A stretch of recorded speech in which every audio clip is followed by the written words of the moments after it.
everyone, I'm Golda. Welcome to another episode of my interview show. And today we're honored to have Tess Mackean, the CEO of Talent Trust, to join us.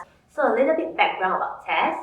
During her university time in 2004, she participated as a marine conservative volunteer at Green Force. After her graduation, she was a brand manager at one of the big cosmetic brands in Paris.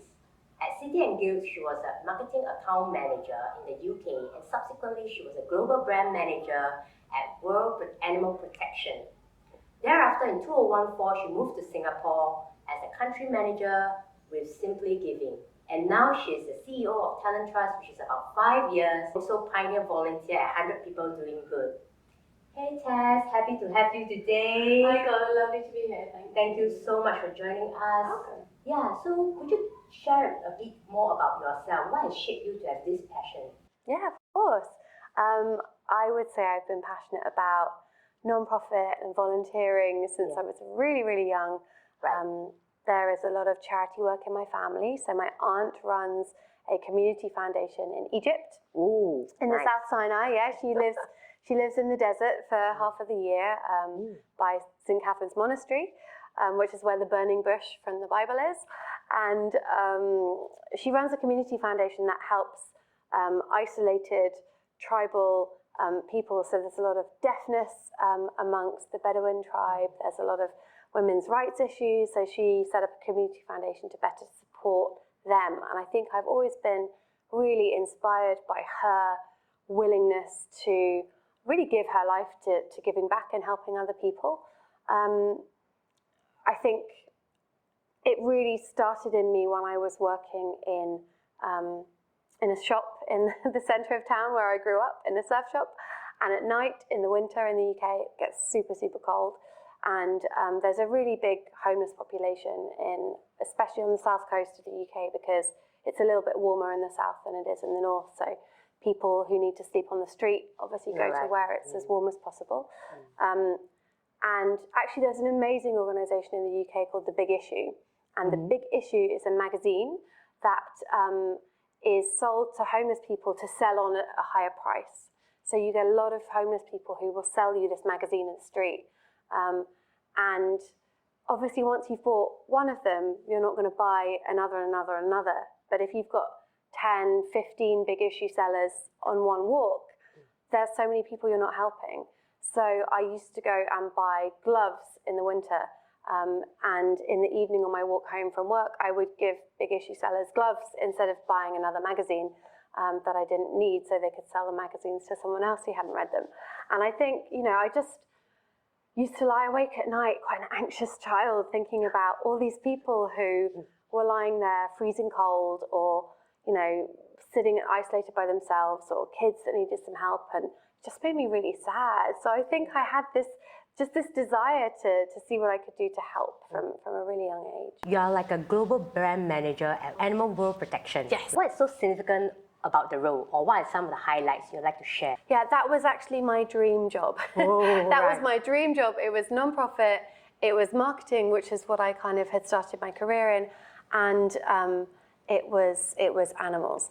And I joined the organisation at a really interesting time. They used to be called WSPA, World Society for the Protection of Animals, which is, by the time you finish saying it, you've forgotten what it means, right? Yes. It doesn't mean anything. And some people, because it was so long, would call it WSPA. Some people call it WHISPER. They'd sort of pronounce the acronym. And I joined at a time when they decided they had to rebrand and rename it. So it was a really interesting opportunity to see how to convince a global organisation that they needed to change the name, which is obviously a very fundamental part of who they are. But we had a deep belief that with a clearer name, you'd engage your audience much more effectively, you'd raise more money, and then you could help more animals. So we worked very hard to put forward the case to change it to World Animal Protection, and had a fascinating year-long journey running virtual conferences with employees all around the world, trying to explain to them and share, and convince why we were going to completely throw the old name in the bin and change to a new one. But it was amazing. You know, they changed the branding, they changed the logo, they changed the name, and it's worked so effectively. It looks like a different organisation. It has so much more meaning and purpose attached to it, which means that animals will get the help that they need. Exactly. So, yeah. Right. Thereafter, you kind of moved to Singapore. Yes. So what makes you want to choose Singapore? So Singapore is somewhere I have loved since I first came here in 2004. So no MBS, no like large sprawling CBD. It was very contained still. I had just been working in Malaysia, in East Malaysia, Sabah, as a conservation volunteer. So I learned to dive there, and we were diving twice a day to monitor the reefs for biodiversity. Right. And I just fell in love with Southeast Asia in general. But I'd been living in a kampong, in a longhouse. Wow, nice. No AC, just, wooden house on the beach for 4 months. I was the dirtiest I've ever been. There was no showers. It was just rainwater. It was very, very basic. And I think after that, I wanted to see a different side to Southeast Asia. So I decided to come to Singapore.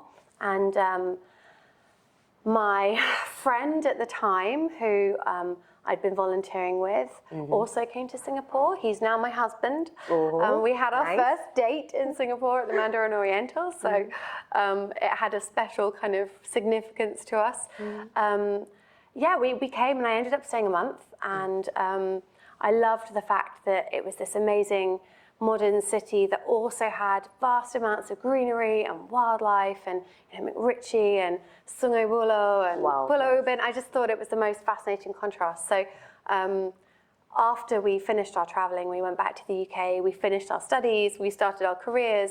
But in the back of my mind, I always said, we need to go back to see if we can live in Southeast Asia again. And Singapore was the country that we really wanted to come and stay in. So when we started our careers, we were both looking for companies that were maybe going to open an office in Singapore. And finally, my husband found one, and we just had to wait for about 8 years for them to finally decide it was time. And as soon as they said they were going to open the office here, we just jumped at the chance. So yeah, and that was nearly 8 years ago now. So time flies. yes, Right? it really does. Yes. It really does. So I'm just curious, what has triggered you to join Talent Trust in the first place after your tour with Simply Giving? Yeah, so Simply Giving was amazing because it's an online fundraising website that works with around, I think, I'm not sure what it is now, but it was about 130 local nonprofits at the time. And basically trying to help them bring their fundraising online, modernize, be more future focused. And so my job was essentially to go and teach those nonprofit managers how to do online fundraising. But I spent the whole time talking to them about comms and branding and storytelling and how to segment their audiences. So I almost felt like I was being a kind of a business skills coach, because I actually started my career in FMCG marketing. As you said, I worked in makeup marketing, which is hilarious to me now. But yeah, so I think seeing how much more effective those skills were in helping the charity as opposed to just small pockets of money. When I first heard about Talent Trust from the founder, and they said, look, we're going to set up a charity that is all about bringing business skills into other charities. Yes. I was like, this is what I've been waiting for. This is what the sector needs, It doesn't need another fundraising website. It needs business skills. Yes. Yeah, because the people who run charities are some of the most inspiring people you ever meet. I've got so much empathy. They're so skilled in what they do. They might be experts in helping autistic children, or in helping, elderly, but they don't necessarily have that business expertise that helps them to run the organization super effectively. So I just thought that this was the solution, get more business skills into charities, help them run more effectively, and give them equitable access to talent. Because we all know that nonprofits are, I think people are very admiring of nonprofits, but I think if we're honest with ourselves, people don't like it when nonprofits pay their staff much money. There's a deep discomfort with that because it's sort of donations and people should work for nonprofits for free, and that's always really frustrated me because if you want a company to run effectively, you hire experts, right? You wouldn't bring, someone who's just graduated uni in as a wealth advisor because they would have no idea what to do. You wouldn't have a great wealth advisory if you had, students running it. So it's the same for charities. Why should charities have to survive with the least qualified people who are very good-hearted but don't have the expertise they need? But obviously there's not a lot of budget there. So if you bring in senior business people to mentor and volunteer in charities and transfer those skills in, you get the skills without the charity having to spend the money. So I think for me, Talent Trust was the whole package because it ticked all of those boxes in terms of how I felt the sector needed to be helped. So I get to understand that you have kind of spent your 5 years there, right? So what are some of the changes that Talent Trust has made? So when I joined, it hadn't started as an organization yet. So we've gone from like full-on startup mode into, I guess it's 5 years now where we're kind of toddlers. We can just about walk. We're kind of occasionally we have to hold onto the wall for support. Right. But I think, when I very first joined, my first couple of months, I was not the CEO. I don't know how many people know this. I was actually hired to work under the CEO, who was a much older man. And so I took over the role, he left. And I think what was really interesting to me was being able, over 5 years, to create the company that I wanted to work for. So I wasn't kind of working for someone else's business under their rules. I was able to slowly figure out what kind of company culture do I want to create? What do I want my employees to love about the organization? And for me, I guess bring a different kind of, realizing that I could be whatever type of leader I wanted to be. Yes. I'd always shied away from the idea of being a leader. I had no ambition at all in my childhood. If you asked me what I wanted to do, I'd say, I want to work in a surf shop, or I want to be a dive instructor. I've never set my sights on financial gain or on, status and hierarchy. What I'm proudest of over the last 5 years is instituting a culture that works for women, works for mothers. So we have totally flexible working at Talent Trust. You can come in whatever time you want to. You can leave whatever time you want to. If you need to go pick up your kids, you can. And this extends obviously to any men that work for us as well. But it's built on trust and on kindness and empathy and a shared sense of connection and passion for the cause. And I think for me that is my proudest achievement, is that my second in command, who joined me when I sort of was a couple of months in, is still with me. She still loves the job. And, I think retention for me is proof of the pudding that the culture works. And so I think, obviously, aside from the impact that we're having on the charities that we work with, which we're deeply proud of, the thing I found the most exciting has been that culture and just creating a new vision of leadership in my mind. Because I thought to be a leader, you had to be like a guy in a suit and like my dad, really. I kind of pictured that command and control type of leadership where, strict, intimidating, right, demanding.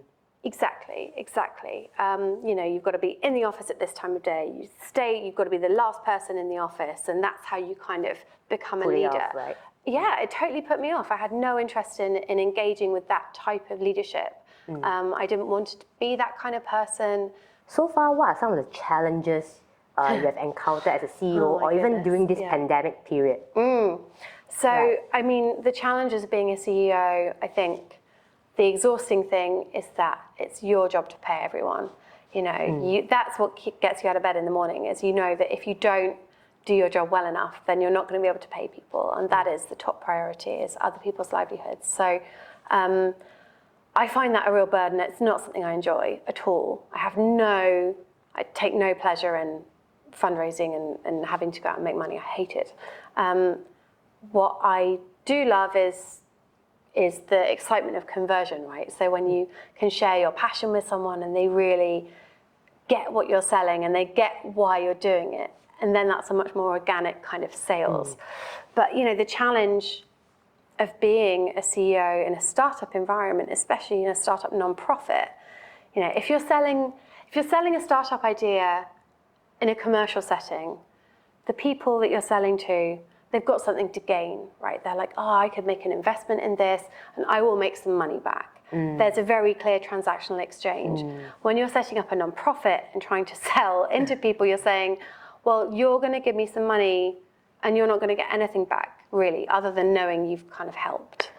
Someone else will gain, but it's a completely different type of sales. Yeah. So I think... abundance, that satisfaction, inner satisfaction. Yeah, Yeah, exactly. And not everyone's that bothered about inner satisfaction. Not everyone has that need to kind of create a karmic balance. Some people just want to make more money.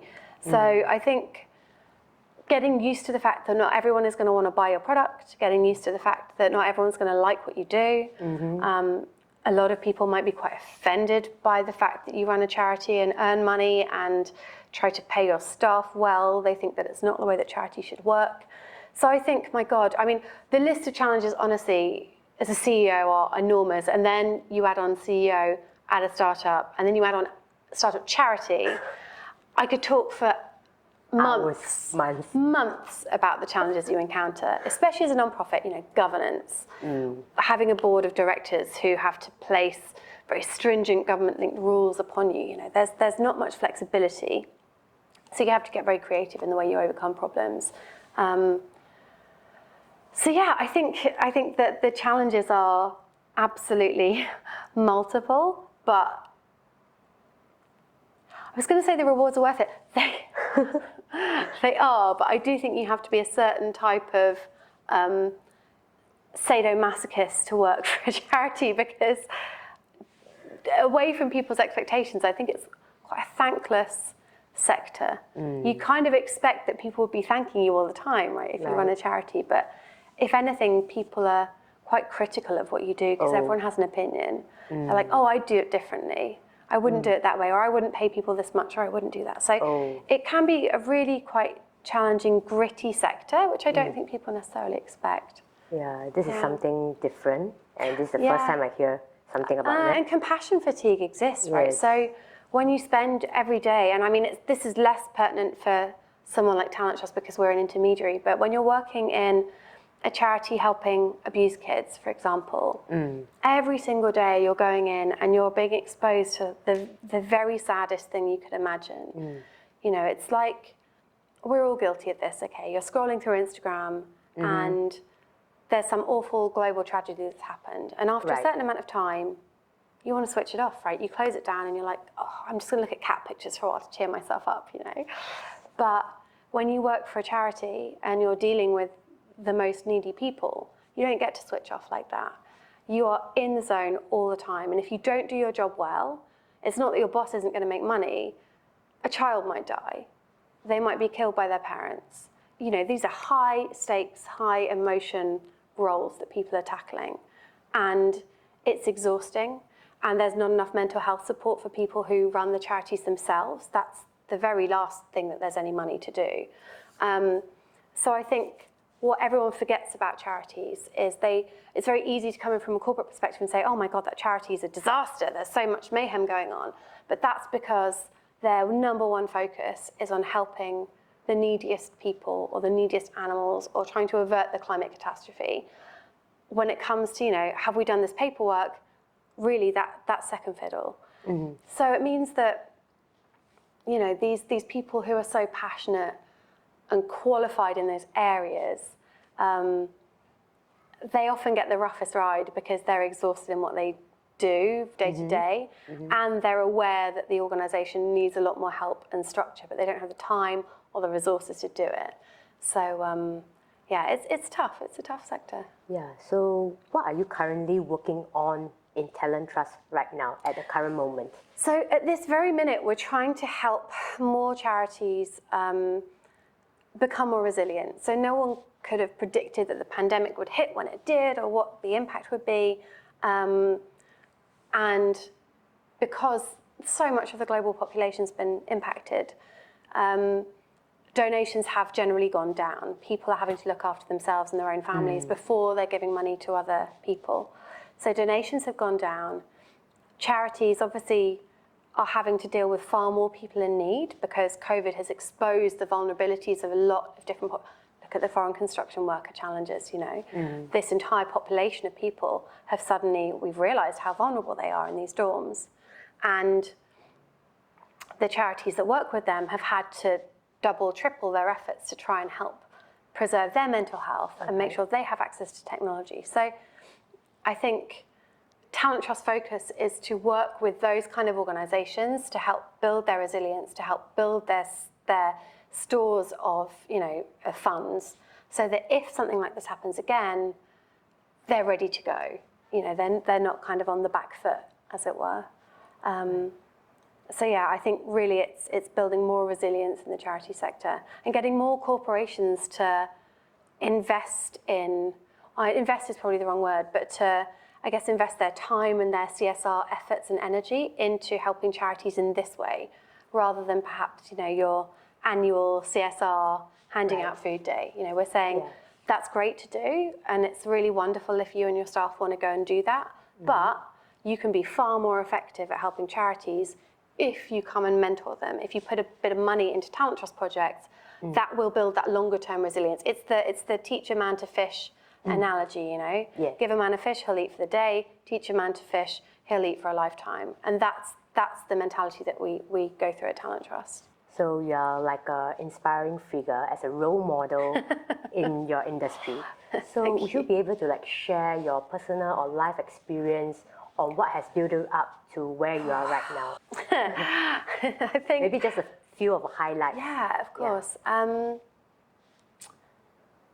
I think go with your gut instinct would be my key message to people. If something feels right, go for it. If something feels wrong, say no. And don't be afraid to say no. You have to know your own value. It's such a cliche to say, but I think women in particular, we're real people pleasers. Culturally, over the years, over the centuries, we've had to be people pleasers because that's how we've made our way through. But we end up getting exhausted. Right. So I think, you know, and I learned this in a very real way myself a few years ago when I said yes to far too many things. I was absolutely overwhelmed and exhausted. I felt like I had to be working the hardest and you know, I guess just achieving unrealistic things with the time that I had. And I ended up really sick. I got shingles. I had 3 miscarriages in a year. Sorry. One was at very late stage, and it's because I wasn't looking after myself. And I think women are very, very good at, you know, we just keep going, we keep going, until a certain point where our body says no. You know, we don't tell ourselves no, our bodies have to say stop right now. You can't do this anymore, you're exhausted, you're run down, stop. I'm gonna make you ill and you're gonna have to sit down and stop. So I wish that more young women, when they're looking at their careers, when they're looking at what they aspire to, would be comfortable to put some boundaries in from a very early stage.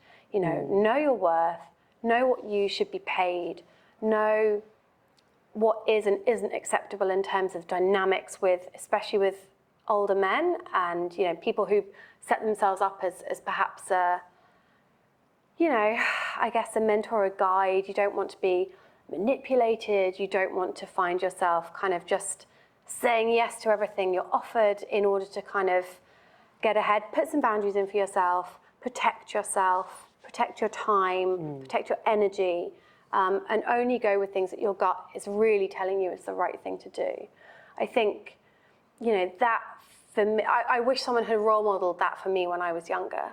I think that, you know, the amazing thing about social media is women can now talk to each other about their experiences, and we're hearing more and more and more about some of the challenging situations that we often find ourselves in. And it means that we're able to collectively resolve to not let that happen again. So there's a lot of empowerment happening. It's a brilliant time to be a young woman in her career, especially now that the Me Too movement has happened and there's a lot more awareness about what is and isn't acceptable. but it's still too easy to say yes to everything. So I really think that my important message to women is just set those boundaries and follow your instinct. And if something feels off, don't do it. But if something feels great, go for it.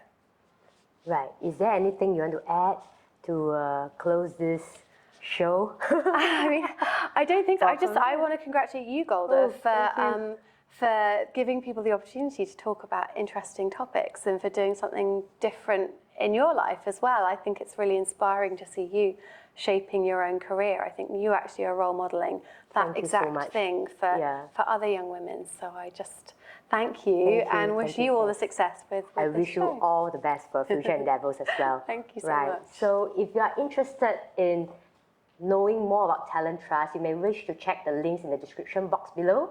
So thank you, Tess, and I'll see you the next time. All right, goodbye. Thank you. Thank you.